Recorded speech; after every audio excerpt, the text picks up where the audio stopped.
بسم الله الرحمن الرحيم. الحمد لله رب العالمين، الصلاة والسلام على رسوله الكريم. أشهد أن لا إله إلا الله وحده لا شريك له، وأشهد أن محمدا عبده ورسوله. نبينا محمد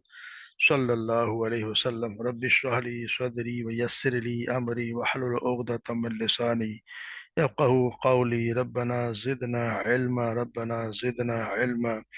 ربنا زدنا علما. اللهم فقهنا في الدين، اللهم فقهنا في الدين، اللهم فقهنا في الدین. السلام علیکم ورحمۃ اللہ وبرکاتہ۔ امید ہے سب لوگ خیریت سے ہیں۔ اللہ تبارک و تعالی ہمارا یہ وقت قبول فرمائے۔ اعوذ باللہ من الشیطان الرجیم، بسم اللہ الرحمن الرحیم۔ وَإِذْ قَالَ إِبْرَاهِيمُ رَبِّ اجْعَلْ هَٰذَا الْبَلَدَ آمِنًا وَاجْنُبْنِي وَبَنِيَّ أَن نَّعْبُدَ الْأَصْنَامَ رب إنهن أضللن كثيرا من الناس فمن تبعني فإنه مني ومن عصاني فإنك غفور رحيم ربنا إني أسكنت من ذريتي بواد غير ذي زرع عند بيتك المحرم ربنا ليقيموا الصلاة واجعل أفئدة من الناس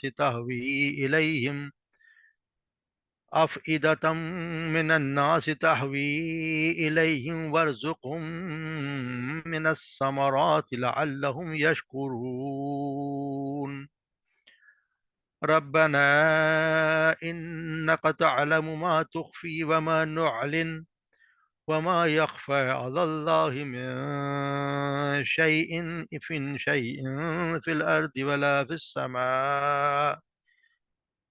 الحمد لله الذي وهب لي على الكبر إسماعيل وإسحاق إن ربي لسميع الدعاء رب اجعلني مقيم الصلاة ومن ذريتي ربنا تقبل دعاء ربنا اغفر لي ولوالدي وللمؤمنين يوم يقوم الحساب صدق اللہ العظیم۔ وَإِذْ قَالَ إِبْرَاهِيمُ، اور جب کہا ابراہیم نے، رب اجعل ھذا البلد، اے میرے رب، اے میرے رب، اجعل ھذا البلد، کہ تو بنا اس شہر کو امن والا، آمنا امن والا، وجنبنی اور بچا یعنی دور رکھ مجھے، و بنیہ اور میری اولاد کو، ان نعبد الاصنام کہ ہم عبادت کریں بتوں کی۔ ربی اے میرے رب، انہن اضللن کثیرا، بے شک انہوں نے، انہن ان بتوں نے، اضللنا گمراہ کیا، کثیرا من بہت سے لوگوں کو، ومن تابعانی اور پس جس نے تابعانی میری پیروی کی، میری اطاعت کی، میری اتباع کی، فإنہ پس بے شک وہ منی وہ مجھ سے ہے، ومن عصانی اور جس نے میری نافرمانی کی، فإنک غفور رحیم تو بے شک آپ غفور الرحیم ہیں۔ ربنا اے ہمارے رب، انی اسکنتو بے شک میں نے، اسکنتو بسایا ہے، من ذریتی اپنی اولاد میں سے، بوادن غیر ذی زرع ایک ایسی وادی میں جو کھیتی والی نہیں ہے، غیر ذی زرع کھیتی والی نہیں ہے، اند پاس بیتک المحرم تیرے محترم تیری حرمت والے گھر کے پاس، ربنا اے ہمارے رب، لیقیم الصلاۃ تاکہ وہ نماز قائم کریں، فجعل پس تو کر دے، افئدۃ من الناس لوگوں کے دلوں کو، لوگوں میں سے دلوں کو، تحوی الیہم تاکہ وہ راغب ہوں، مائل ہو جائیں ان کی طرف، ورزقہم اور دے انہیں اور عطا کر انہیں، من الثمرات پھلوں میں سے رزق، ولعلہم یشکرون تاکہ وہ تیرا یشکرون تاکہ وہ شکر ادا کریں۔ ربنا اے ہمارے رب، انک تعلم بے شک تو جانتا ہے، ما تخفی وما نعلن جو کچھ ہم ما تخفی جو نخفی جو ہم چھپاتے ہیں، وما تعلن اور جو ہم کچھ ظاہر کرتے ہیں، وما یخفا اور نہیں ہے کوئی چیز چھپتی علی اللہ اللہ سے، من شین کچھ بھی، فی الارضی زمین میں، ولا فی اور نہ ہی آسمان میں۔ الحمد للہ سب تعریف اللہ ہی کے لیے ہیں، الذی وہب لی اس کے لیے جس نے وہب لی جس نے مجھے عطا کیے، علل کے بری اس بڑھاپے میں، اسماعیل و اسماعیل اور اسحاق جیسے بیٹے۔ ان بے شک ربی میرا رب لسمیع الدعا بہت یقیناً وہ دعا کو سننے والا ہے۔ رب اجعلنی اے میرے رب اجعلنی بنا دے مجھے مقیم الصلاۃ قائم کرنے والا نماز کو، ومن ذریتی اور میری اولاد میں سے بھی۔ ربنا اے ہمارے رب وتقبل دعا اور تو ہماری دعا کو قبول کر لے۔ ربنا اے ہمارے رب اغفر لی تو بخش دے مجھے، ووالی والدی اور میرے والدین کو، والمؤمنین اور مومنوں کو، یوم اس دن یقوم الحساب جس دن حساب قائم ہوگا۔ یعنی ہم دیکھ رہے ہیں کہ ابراہیم علیہ السلام کے متعلق اللہ تبارک و تعالیٰ نے یہاں سے شروع ہوا ان کے متعلق، کیونکہ یہ ان کا مشرکین جو مشرک تھے عرب کے قریش کے، یہاں پہ ان کا بھی یہ وہ اپنے آپ کو ابراہیم ہی کہتے تھے کہ ہم تو ابراہیم علیہ السلام کے ماننے والے ہیں۔ وہ کیونکہ خانہ کعبہ انہیں کہ انہوں نے بسایا تھا، تو وہ ان کو ابراہیم کو ہی ماننے والے اپنے آپ کو یہی کہتے کہ ہم تو ابراہیمی ہیں اور انہیں کے نقش قدم پہ چلنے والے ہیں۔ تو یہاں ان کے متعلق ان کو بتایا جا رہا ہے کہ ابراہیم علیہ السلام کیا تھے، یعنی ان کے ماخذ میں جی ان کو بتائیے، پر یہاں پہ ساری جب پتہ چلتا ہے کہ ابراہیم علیہ السلام سے پہلے بھی جو تھی سب سے بڑی گمراہی بت پرستی ہی تھی۔ تو ابراہیم علیہ السلام سے پہلے بھی تمام جو قومیں تھیں اسی گمراہی میں مبتلا تھی۔ آپ کی خود کی اپنی قوم کا حال یہ تھا کہ انہوں نے ایک بہت بڑے بت خانے بہت سے بت سجا رکھے تھے،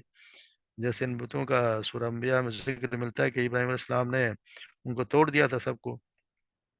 اس کے علاوہ ابراہیم علیہ السلام کی قوم ستاروں کی پوجا بھی کرتی تھی، جبکہ نمرود نے انہیں سیاسی شرک میں مبتلا کر رکھا تھا۔ وہ اختیار بالکل کہتا تھا کہ سارا کا اختیار مطلق میرا ہی اختیار، اسی کا دعوے دار تھا، اور جس چیز کو وہ چاہتا جائز قرار دیتا، اور جس کو چاہتا وہ اسے ناجائز ممنوع قرار دیتا۔ تو یہاں ابراہیم علیہ السلام کے بارے میں بتایا جائے گا، ان کے آ کہ میرے اب میں نے جو ہے وہ اذ قال ابراہیم رب اجعل ھذا بلدا، یہ میں نے اس شہر کو، ھذا البلد یعنی مکہ کو، ھذا البلد سے مراد ہے مکہ،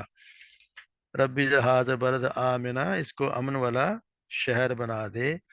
وجنوبنی وہ میری اور وہ دور رکھ میری اور میری اولاد کو کہ وہ ہم عبادت کریں بتوں کی، یعنی ان کے بتوں سے انشی بات، کیونکہ بتوں کے گمرت والی شہر مکہ کو جب بنایا گیا تو اسے عبادت اللہ شریک اللہ کی بات کے لیے بنایا گیا تھا۔ تو سید ابراہیم علیہ السلام جنہیں شہر کو بنایا، اس میں اپنے اہل عیال کو بسایا، تو وہ غیر اللہ کی پوجا کرنے والوں سے بری تھے۔ انہیں شہر مکہ کے امن کی یہ خاص دعا بھی کی، انہوں نے دعا کی، اور اس سے یہ بھی پتہ چلتا ہے کہ یہاں جو بتایا گیا کہ یہاں جو ہے نا کہ بہت سے بتوں، مقصد یہ ہے کہ بت جو ہے وہ بتوں کی وجہ کہا بتوں کو، لیکن بتوں کی وجہ سے بہت سے لوگ گمراہ ہو جاتے ہیں، اس لیے یہاں پہ بتایا کہ بتا دیا گیا جیسے بتوں کی وجہ سے گمراہ ہے، کیونکہ بہت سے بتوں کی وجہ سے یہ گمراہی، یہ بت ہیں اس گمراہی کا سبب بنتے ہیں، اس لیے گمراہ کرنے کے فعل کو بھی ان کی طرف منسوخ کیا گیا کہ بتوں نے بہت سے لوگوں کو گمراہ کر دیا ہے۔ تو مجھے بھی جو ہے اس کے وجہ سے ہمیں ان سے بچا۔ رب انہن اضللن کثیرا من الناس ومن تبعنی اور جس نے میری اتباع کی، یعنی جس نے میری اتباع کی، میرا کہنا مانا، میری پیروی کی، تو وہ کیا ہوگا، فَإِنَّهُ مِن تو بے شک وہ مجھ سے ہے، یعنی جس نے میری پیروی کی وہ مجھ سے ہے، ومن عصانی فَإِنَّكَ غفور رحیم، اور جس نے میری پیروی نہیں کہ میرا کہنا نہیں مانا تو پھر تو غفور رحیم ہے۔ اس سے اندازہ ہوتا ہے کہ ابراہیم علیہ السلام کتنے کمال درجے کے نرم دل اور انسانیت کے حال پر کتنے شفقت ہے کہ کس حال میں بھی انسان کو اللہ کے عذاب میں گرفتار ہوئے نہیں دے سکتے، بلکہ آخری وقت تک عفو درگزر کی رجا کرتے رہتے ہیں۔ اپنا جیسے سورہ بقرہ میں رزق کے معاملے میں جب انہوں نے کہا یہاں تک کہہ دیا کہ جی ورزق اہلہ ومن الثمرات من آمن منہم باللہ والیوم الآخر، کہ تو جا رزق دے میرے گھر والوں کو، رزق یعنی کہ اس کے رہنے والوں کو پھلوں کا، وہ جو من آمن امین، جو ان میں سے اللہ جو ایمان لائے ان میں سے، باللہ اللہ پر، والیوم اور آخرت کے ایمان پر، یعنی کہ جو نہ لائے ان کو نہ دے، مگر اللہ نے اس وقت اللہ نے بھی کہا کہ نہیں میں سب کو رزق دوں گا، مگر یہاں یہاں جب آخرت کی پکڑ کا سوال آیا تو ان کی زبان سے یہ بالکل نہ نکلا کہ میرے طریقے کے خلاف جو چلے اسے سزا دے ڈالیں، بلکہ انہوں نے کہا تو یہ کہا کہ ان کے معاملے میں کیا کروں، تو غفور رحیم ہے، یعنی یہ کچھ اپنی اولاد کے لیے ساتھ سرتاپا رحمت و شفقت انسان کے لیے مخصوص رویہ نہ تھا ان کا، بلکہ ہم دیکھتے ہیں کہ پچھلے آیت میں جب پڑھا ہے پچھلے صورت میں جب سے فرشتے قوم لوط کے لیے بدکار قوم کو تباہ کرنے کے لیے آئے، تو اس وقت ہی اللہ تعالیٰ جیسے ان کو بتایا کہ اللہ تعالیٰ بڑی محبت کے انداز میں فرماتے کہ ابراہیم ہم سے جھگڑنے لگا، یعنی ان کے بارے میں بھی ابراہیم علیہ السلام نے کہا کہ یعنی اپنے اللہ تبارک و تعالیٰ سے ہی جھگڑنے لگے کہ ان کو کیوں ان کو سزا دی جا رہی، تو یہ آپ دیکھیں انبیاء اکرام کی کتنے ہی ہوتے ہیں کہ وہ جو ان کی نافرمانی کریں ان کے لیے بھی اللہ پہ چھوڑ دیا کہ تو غفور، پھر بھی کہتے تو غفور رحیم ہے، جیسے ہم سورہ مائدہ میں پڑھیں گے عیسیٰ علیہ السلام نے بھی یہ کہا کہ اللہ اگر تو ان کو بخش دے تو یہ، اگر تو ان کو سزا دے تو غالب ہے، مرضی ہے تیری، اگر تو بخش دے تو سب بخشنے والا ہے، تو یہاں بھی انبیاء کلام کا انبیاء علیہ السلام کا یہی ہے رویہ ہوا کرتا ہے، اور ابراہیم علیہ السلام تو خاص ہم پڑھا ہے پیچھے کہ وہ اواب نہیں بنا ہوا، وہ بہت زیادہ رجوع کرنے والے، بہت زیادہ وہ بہت زیادہ گڑ گڑا کر دعا کرنے والے تھے، تو یہاں یہ فرمایا ومن آسانی فإنک غفور رحیم، پھر انہوں نے بتایا ربنا انی اسکنت من ذریتی بوادی غیر ذی زرع، کہ میں نے اب اس کو بسایا ایسی ایک وادی میں جو غیر ذی زرع جس میں کوئی کھیتی نہیں ہے، ان دا بیتک المحرم، تیرے گھر کے پاس، یعنی تیرے گھر کے پاس میں نے ان کو لا بسایا ہے، تو یہ جو ہے تحوی علیہم ورزقہم من الثمرات، اللہ تو لوگوں کے دلوں کو اس کی طرف مائل کر دے، یعنی تیرے گھر کی طرف مائل کر دے، اور ان کو رزق دے، ان کو ثمرات پھلوں کے، تاکہ تو لیے شکر ادا کریں، تو یہاں ابراہیم علیہ السلام کی ذریت سے مراد اسماعیل علیہ السلام اور ان کی اولاد ہیں، تو مسجد حرام کو بیت الحرام اس لیے کہا گیا ہے کہ دوسری جگہوں میں جو کام کرنا حلال ہے وہ بیت اللہ میں کرنا حرام قرار دے دیا گیا ہے، ابراہیم علیہ السلام کا اپنی اولاد کو بیت حرام کے پاس بسانے کا مقصد یہی تھا کہ ان کی اولاد وہاں نماز قائم کرے، اور تو یہ آپ دیکھتے ہیں کہ کچھ یار من ذریات یعنی اولاد، کچھ اولاد میں سے، یعنی ابراہیم علیہ السلام نے اپنی ابراہیم علیہ السلام اسماعیل علیہ السلام کی اولاد، اسماعیل علیہ السلام کی ان کو اور ان کی ماں کو یہاں پہ چھوڑ دیا، اور ایسی جگہ پہ یہ بیت المحرم ہے، بیت میں یہ سے یہ بھی پتہ چلتا ہے کہ یہ یہاں پہ پہلے بھی جیسے کہتے ہیں کہ بیت اللہ سب سے پہلے آدم علیہ السلام نے بنایا، اسے بھی پتہ چلتا ہے کہ آدم علیہ السلام نے اس کی بنیاد رکھی، انہوں نے بنایا، اور پھر یہ بارش کی وجہ سے گر گیا، اس کی صرف جو ہیں وہ بنیادیں تھیں، تو اس پر اس کی وجہ سے کہا کہ انہوں نے کہ جی بیت اللہ کی بنیادیں باقی رہیں، پھر ابراہیم علیہ السلام اسماعیل علیہ السلام نے اس کی تعمیر کی، تو اس کا اس لیے کہا کہ تیرے گھر کے محترم گھر کے پاس میں نے اپنے رات کا بسایا ہے، اب تو ان کو کر کے یقیم الصلاۃ تیری، تاکہ وہ نماز قائم کریں، وجعل افئدۃ من الناس تهوی الیہم وارزقهم من الثمرات، اور لوگوں کے دلوں کو مائل کر دے گھر کی طرف، تو ہم دیکھتے ہیں کہ ہر جگہ سے اس کا مطلب یہ ہے کہ اللہ تبارک و تعالیٰ کی زندگی، پہلے تو لوگ عرب سے آیا کرتے تھے، اب کہاں کہاں سے ساری دنیا سے اللہ تبارک و تعالیٰ کے اس کے گھر کی طرف کھینچے چلے آتے ہیں لوگ، ہر کسی کی خواہش یہ ہوتی ہے کہ میں اللہ تبارک و تعالیٰ کا بیت اللہ کا ضرور میں اس کا جاؤں، وہاں پہ حاضری دوں، حج بھی کروں، عمرہ بھی کروں، ہر کسی کی خواہش ضرور اللہ تبارک و تعالیٰ نے ہر کسی کے دل کو اسی طرح مائل کر دیا، اور یہ ابراہیم علیہ السلام کی دعا ہے، اور پھر یہ بھی کہہ دیا ہے کہ وَرْزُقْهُم مِّنَ الثَّمَرَاتِ لَعَلَّهُمْ يَشْكُرُونَ، تاکہ ان کو تو ان کو پھلوں کا رزق دے، تو ہم دیکھتے ہیں کہ اللہ تبارک و تعالیٰ نے کتنی ان کے لیے یہ دعا کی ہے کہ ان پر جو ہے وہ ہر قسم کے پھل، ابھی بھی آپ کسی بھی وقت آپ چلے جائیں، حالانکہ ایسی وادی ہے جہاں پہ کچھ بھی نہیں ہوتا، گھاس بھی وہاں پہ نہیں اگتی، مگر ہر قسم کا پھل، ہر قسم کے پھل، ہر زمانے میں کسی بھی زمانے ہر قسم کا پھل آپ کو وہاں پہ موجود ہوگا، مکہ میں ہر چیز آپ کو ملے گی، یہ ابراہیم علیہ السلام کی خاص دعا کا اثر ہے، تو یہاں اس لیے اللہ تبارک و تعالیٰ کی ان کی دعاؤں کا اثر ہے، انہوں نے ایسی دعا کی اپنے قوم کے لیے اور لوگوں کے لیے کہ وہاں پہ من الثمرات اللہ، تاکہ بھی تو شکر ادا کریں، تو یہ ہوتا ہے یہ جیسے سیدنا ابراہیم، اور پھر وہاں پہ جو آب زمزم ہے اس کا آپ وسلم فرمائے کہ اللہ تعالیٰ اسماعیل علیہ السلام کی والدہ پر رحم فرمائے، اگر زمزم کو انہوں نے یوں ہی چھوڑ دیا ہوتا، یا آپ نے فرمایا کہ اگر وہ پانی سے چلو نہ بھرتی تو ایک بہتے ہوئے چشمے کی صورت اختیار کر لیتا، یعنی کہ آپ کو